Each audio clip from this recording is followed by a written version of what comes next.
Hello viewers, আসসালামু আলাইকুম। উত্তম মানুষ তারাই যাদের কারণে অন্যের মুখে হাসি ফোটে। এ কথাটা কোনো বই থেকে শেখা না, জীবনে দেখে বিশ্বাস করা। কারণ কিছু মানুষ আছে এই সমাজে যাদের কারণে অন্যের মুখে হাসি ফোটে। তারা অন্যের কষ্টটাকে অনুভব করে, উপলব্ধি করে, যেন তাদের জন্য কিছু করতে পারি, তাদের পাশে দাঁড়াতে পারি নীরবে। তারা কখনো শো আপ করে না, তারা শুধুমাত্র মানুষের মুখে হাসি ফোটানোর জন্যই তাদের পাশে দাঁড়ায়। আমাদের পাড়ায় এমন ভদ্রলোক ছিল অনেক, যারা অন্যের খারাপ অবস্থান দেখে উপহাস করত, কিন্তু অনেকে আবার আছে নীরবে তাদেরকে সাহায্য করত।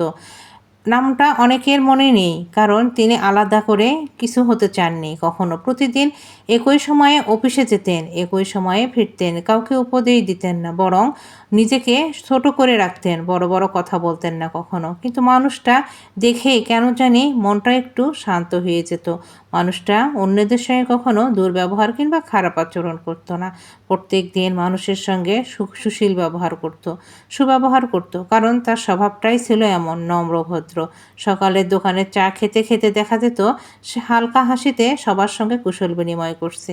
এই মানুষটাকে কখনো ভোলা যায় না। কারো হাতে ভাঙা টাকা নেই, তিনি নীরবে চুপচাপ চায়ের দামটা দিয়ে চলে যাচ্ছেন, এমনভাবে যেন দোকানদার ছাড়া কেউ টের পান না। কেউ তাকে ধন্যবাদ দিতে গেলেও হালকা হেসে বলতেন, আরে এমনিতেই খাও, কিছু হবে না।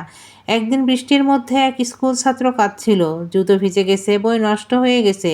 ভয় পেয়ে ভদ্রলোক নিজের ছাতা এগিয়ে দিয়ে বলেন, তুমি যাও, আমার সময় আছে। সেদিন তিনি ভিজে বাসায় ফিরলেন, কিন্তু ছেলেটা হেসে গিয়েছিল স্কুলে। এরকম মানুষ আমাদের সমাজে খুব কম, কিন্তু আছে, নেই বললে ভুল হবে। আর একদিন শুনলাম পাশের বাসার একজন মানুষ হারিয়ে গেছে। কেউ কিছু জিজ্ঞেস করার আগে ভদ্রলোক বললেন, কাল বাজারে আমার সাথে চলেন। সেই বাজারের ব্যাগে শুধু সবজি ছিল না, ছিল সাহসও। কয়েক বছর পর তিনি হঠাৎ অসুস্থ হয়ে চলে গেলেন না ফেরার দেশে। জানাজার সময় অসংখ্য মানুষ ছিল, সকলের মুখে নীরবে একটাই কথা ছিল, মানুষটা অনেক ভালো ছিল। কে কার কিভাবে উপকার করেছে প্রত্যেককে তা বয়ান দিতে শুরু করলো। বাস্তবতা এটাই, কারোর জন্য কিছু করে তা প্রকাশ করার কিছু নেই, কাউকে কিছু দিয়ে তা বারবার বলারও কিছু নাই যে আমি এটা করেছি, আমি সেটা করেছি। কারোর জন্য উপকার করবেন তো নীরবে করবেন, এমনভাবে করবেন যেন আপনি নিজেই বুঝতে পারছেন না।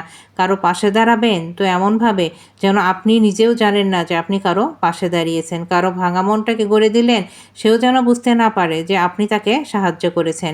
তখনই মনে হলো উত্তম মানুষ মানে আলোচনায় থাকা নয়। উত্তম মানুষ তো তারাই যাদের কারণে মানুষ জেনে বুঝে একটু হেসে ফেলে, একটু বাঁচতে চায়, একটু সাহস পায়।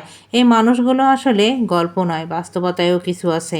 অনেক মানুষ আছে যারা নীরবে অন্যের খুশিটাকে দেখে, আবার অনেক মানুষ আছে যারা অন্যের খুশিটাকে হিংসা করে।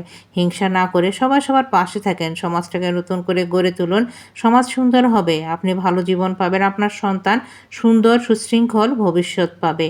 এটাই বাস্তবতা, এবং আমরা চাই প্রত্যেকটা সমাজ পরিণত হোক সুন্দর এবং সুশীলভাবে। আমাদের আগামী প্রজন্ম যেন ভালোভাবে জীবনযাপন করতে পারে, এই কামনা করি প্রত্যেকের কাছে।